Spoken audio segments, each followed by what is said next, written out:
दोस्तों, स्वागत है आपका अपने YouTube चैनल टुडे स्टोरी 2.0 पर। आज की कहानी है दोस्तों एक गलत मोड़ हॉरर स्टोरी।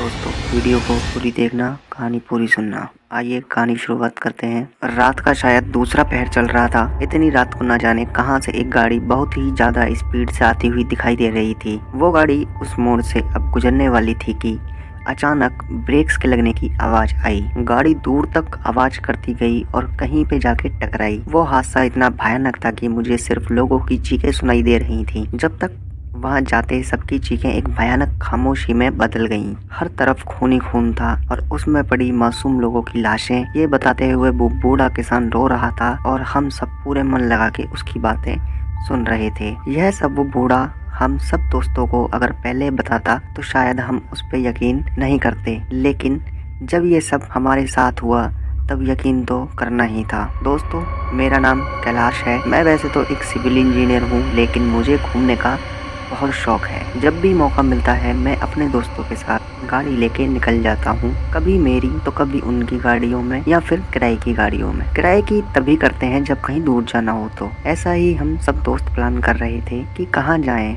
सब ने एक जगह पे अपनी हाँ भरी और वो जगह थी शहर से दूर घाटियों में बसे बेलापुर की। नाम सुन के हम सब हंस पड़े। ये किसी हिंदी मूवी के गांव के नाम जैसा लग रहा था। मैंने कहा, ऐसा सच में कोई गांव है या बस ऐसे ही बोल रहे हो तुम? उसने सीधा मुझसे कहा, ये लो वहाँ के फोटो देखो। उसने हम सबको वहाँ के फोटो दिखाए। हम सब देखते ही रह गए। बहुत ही खूबसूरत पहाड़ियाँ थी और बादलों से घिरा हुआ गाँव। अब तो मेरा मन भी वहाँ कब जाऊं ऐसे कर रहा था। मैं, राहुल, शशांक तीनों ने शनिवार का प्लान बनाया और हम सब शशांक की 3 ही गाड़ी में निकल गए। सुबह जल्दी उठ के सामान बांधा और बिना कुछ खाए हम निकल गए। सोचा रास्ते में कुछ खा लेंगे। सूरज अब काफी ऊपर आ गया था। सबको बहुत भूख लग रही थी तो सोचा कहीं रुक के पेट पूजा कर ली जाए। हाईवे पर आजकल इतने छोटे मोटे ढाबे हैं कि खाने पीने की कोई टेंशन नहीं, और हमारे जैसे घुमक्कड़ों के लिए तो ये सोने पे सुहागा है। एक जगह शशांक ने गाड़ी रोकी। हम सब उतरकर जरा फ्रेश होकर नाश्ता करने लगे। नाश्ता करने के बाद हम सीधा बेलापुर के लिए निकल पड़े। बेलापुर शायद शाम तक पहुंचने वाले थे। रास्ते में और भी कुछ अच्छी वाली जगह शशांक को पता थी, सो वहां से होकर जाने वाले थे। गाड़ी चल रही थी और मंजिल जैसे आने को थी। सब लोग बहुत ही बेचैन थे। वैसे तो ये सब नॉर्मल था, लेकिन कुछ होने वाला हो तो इंसान को उसकी एक सूचना भावना दे देता है। ऐसा सुना था मैंने अपने बुजुर्गों से, जो भगवान को मानता है और उस पे आस्था रखता है वो इस बात को जरूर मानेगा। ये मैंने बहुत बार सुना है। कुछ होने से पहले हम सतर्क रहें या कोई अनहोनी ना हो या होने वाली हो, इसका अंदेशा थोड़ा सा तो लग ही जाता है। लेकिन हमने इन सब बातों को नजरअंदाज किया और मस्ती में निकल पड़े। मेरी थोड़ी आंख लग रही थी तो मैंने राहुल को आगे बैठने को बुलाया और पीछे जाके लेट गया। शशांक को बहुत गुस्सा आया कि ट्रिप का मजा ये सो के ले रहा है, लेकिन मुझे नींद आ रही थी। अभी तक हम आधे दूर तो आ चुके थे। रास्ते में रुकने का सोचा था, लेकिन रास्ता खराब होने के कारण शशांक ने कुछ और जगह दिखाने का प्लान कैंसिल किया। शाम हो रही थी। मैं अब काफी अच्छा महसूस कर रहा था। पहाड़ों का रास्ता चालू हो गया था। घना जंगल और घना पहाड़ दोनों को काटता हुआ रास्ता हर मोड़ पे लग रहा था कि जैसे ये आखिरी हो। अचानक शशांक ने ब्रेक्स लगाए। मेरा सर सीट से टकराया। क्या हुआ रे शशांक पगले, मेरा सिर फूट जाता। क्या जरूरत थी जोर से ब्रेक्स लगाने की? शाम होने से हेडलाइट चालू थी गाड़ी की। सामने से एक औरत आते हुई दिखी। उसने हमसे बेलापुर के रास्ते में एक गांव तक लिफ्ट मांगी। हम सब एक दूसरे की तरफ देख रहे थे, कुछ बोलते इससे पहले वो औरत बोली, भाई साहब मेरी मदद करो, मेरी बच्ची घर में अकेली है, उसको देखने वाला कोई नहीं। मैं पास के गांव में बाजार के लिए आई थी, अब वापस जाने को पैसे नहीं है, इसलिए पैदल जा रही हूँ। शशांक ने सीधा नहीं कहा तो वो रोने लगी। राहुल मेरी तरफ देख रहा था। किसी औरत को लिफ्ट और वो भी गाँव में, ये बात हम सबको हजम नहीं हो रही थी। वो औरत गाड़ी के सामने आके बैठ गई और रो के मदद की भीख मांग रही थी। इंसानियत के नाते हमने उसको सामने शशांक के साथ बिठाया। राहुल मेरे साथ पीछे आ गया। राहुल से रहा नहीं गया तो उसने पूछ ही लिया, बहन जी आपको ऐसे किसी को लिफ्ट मांगते देख हुए सब चौंक गए, क्योंकि ये गांव का इलाका है, सब शहर में होता है। वो बोली, भैया जरूरत है इसलिए हम हमेशा बाजार के इसी रास्ते से पैदल ही जाते हैं। ये रास्ता नया नहीं है, लेकिन कुछ दिन से यहाँ एक आदमखोर शेर घूम रहा है, इसलिए थोड़ा डर लग रहा था।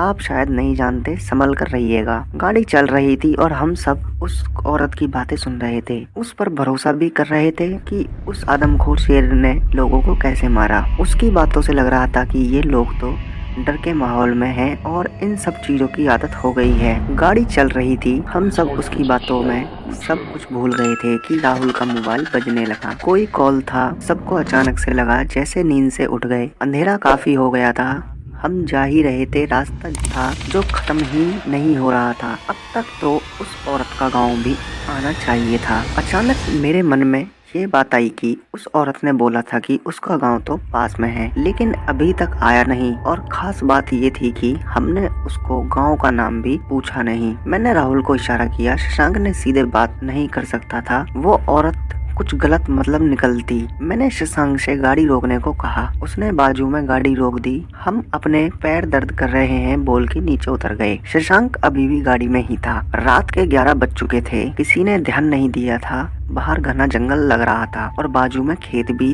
थे। शायद दूर से कोई आते हुए दिखा, तभी झाड़ी में से भेड़िए की चिल्लाने की आवाज आई। हमारे तो पसीने ही छूट गए। सामने से कोई साइकिल वाला आ रहा था, उसने हमको देख के अपनी टॉर्च हमारी तरफ की और बोला, अरे कौन है, यहाँ क्या कर रहे हो? बाबा हम शायद ये रास्ता भटक गए हैं, काफी देर से घूम रहे हैं, लेकिन बेलापुर तो नहीं आया और न ही उस औरत का गाँव। राहुल ने देखा कि वो आदमी काफी बूढ़ा था, इसलिए उसने उनको बाबा कहा। बूढ़ा बोला, कौन औरत बेटा? इतने में शशांक आया और बोला, वो औरत जो हमारे गाड़ी में बैठी है। वो बूढ़ा आदमी गाड़ी के पास जाके देखने लगा। हम भी पास गए। अब सबकी नींद उड़ गई। अरे भाई, वहाँ तो कोई औरत नहीं थी। अब शशांक को संभालना पड़ा, उसको मानो झटका लगा। वहाँ कोई औरत नहीं थी। हम कुछ समझ नहीं पाए। तभी तो वो आदमी ने पूछा, तुम सबको वो औरत कहाँ मिली थी? राहुल ने कहा, अभी कुछ 2 घंटे पहले रास्ते में मिली तो मदद चाहिए बोल के रो रही थी, तो हमने उसको गाड़ी में बिठा लिया। लेकिन हम बस घूम रहे थे, उसका गांव भी पास में था बोल रही थी, लेकिन गांव तो आया नहीं और न हमारा, और गाड़ी रुकते ही खुद गायब हो गई, शायद उधर के चली गई। बाबा ने अपने हाथ से कुछ निकाला और हम सबके सर के ऊपर से घुमाया और कहा, बेटा तुम लोगों ने एक भूत को अपनी गाड़ी में बिठाया, वो